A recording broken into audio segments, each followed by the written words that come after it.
आपका भाई आफ्ताब हुसैन और फार्म साफी एक ऐसे ब्लॉग से आपसे मुखातिब है कि जो आम शख्स के हवाले से है, आम मजदूर के हवाले से है, जो दावे किए जाते हैं सिंध गवर्नमेंट की जानब से मजदूरों को हकूक देने के, लेबर मिनिस्ट्री जो दावे करती है उनके लिए जो है ये एक जीता जागता आईना है जो आपके सामने है।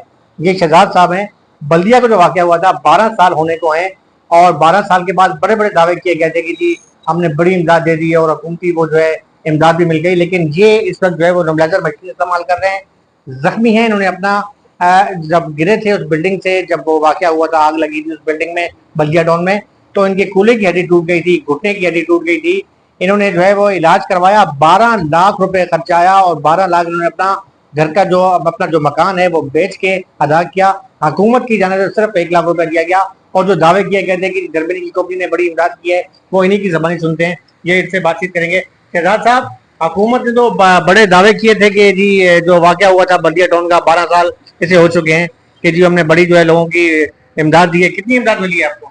नहीं, कोई इमदाद नहीं दी। इन्होंने सब धोखा किया। इन्होंने हमारे साथ वो उस वक्त वजीर आला थे कायम अली शाह, उन्होंने वादा किया हम घर देंगे, नौकरियां देंगे, कुछ नहीं दिया। हम उल्टा इनके पीछे चक्कर लगा लगा के, मैं तो अपने सिर्फ ये ऑपरेशन के वो लिए मैं 3-4 बार गया हूँ। मुझे ना घर का वो था, सिर्फ मुझे ये था कि मैं अपने पैरों पे खड़े हो जाऊं, बच्चों के अंदर चल फिर सकूं। अल्लाह ने नई जिंदगी दी है, उसके लिए मैं इतनी तकलीफ में इनके ऊपर लेबर के मिनिस्टर थे सईद गनी साहब, 4 से 5 बार इनके घर गया हूँ मैं। इतनी तकलीफ में 1500-2000 गाड़ी का जाने का, 1500-2000 आने का, कोई सुनवाई नहीं हुई। फिर आखिर मजबूर होके मेरे बच्चों ने कहा कि घर भेज देते हैं। मैं कह रहा था नहीं, हमने इतनी मुश्किलों से अपना छत बनाया बच्चों का, नहीं बेचेंगे। बोला नहीं, जान से बढ़ के कोई चीज़ नहीं है।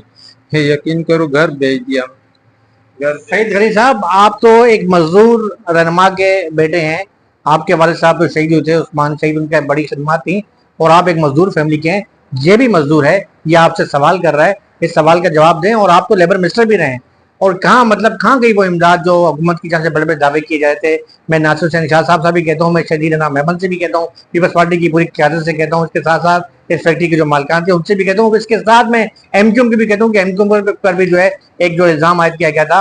अगर आप इसको धोना चाहते हैं तो इनके लिए कुछ कर दें, इन मजदूरों के लिए कुछ कर दें। आपके ऊपर जो इल्जाम लगा या वो हकीकत थी क्या था, ये तो खैर बात का मसला है, लेकिन अगर आप इनके लिए जो है कम से कम इनकी सर का जो है वो कर दें, इनका घर भी बना दें। इन्होंने कामरान टिसोरी साहब जो आप ही के गवर्नर हैं उनसे भी कहा है, अगर आप एमक्यूएम भी चाहे तो मैं ख्याल में इनके घर पे जो अगर इनको घर का मसला निकाल हो जाए, 12 लाख इन्होंने अपने ऑपरेशन पे लगाए, बेच के लगाए, तो इनका मसला हो सकता है। ये आवामी लोग होते हैं, ये शायद इनकी रसाई नहीं होती है गवर्नर हाउस तक, इनकी रसाई नहीं होती सईद गनी के घर तक, इनकी नहीं रसाई होती नासिर शाह साहब के घर तक, नहीं होती इनकी रसाई शदीद नाम अहमद तक। तो कम से कम ये जमीन पर बैठने वाले मजदूर लोग हैं, इनके हकूक की खातिर ये खुद भी जख्मी हुए हैं। इनकी जो एक साली थी वो इस वाक़े में जाबाक हुई है। ऐसे कई लोग हैं सारे बल्दिया टाउन में कि जो इमदाद के मुंजर हैं, और यकीनी तौर पे आखिरत के रोज जो है इनकी आएँ होंगी और आपका गिरबान होगा। अपने भाई आफ्ताब हुसैन और हम साफी और मेरे साथ कैमरामैन मोहम्मद नईम खान और मेरे प्रोड्यूसर हारिस सदीकी को इजाज़त दें। पाकिस्तान जिंदाबाद।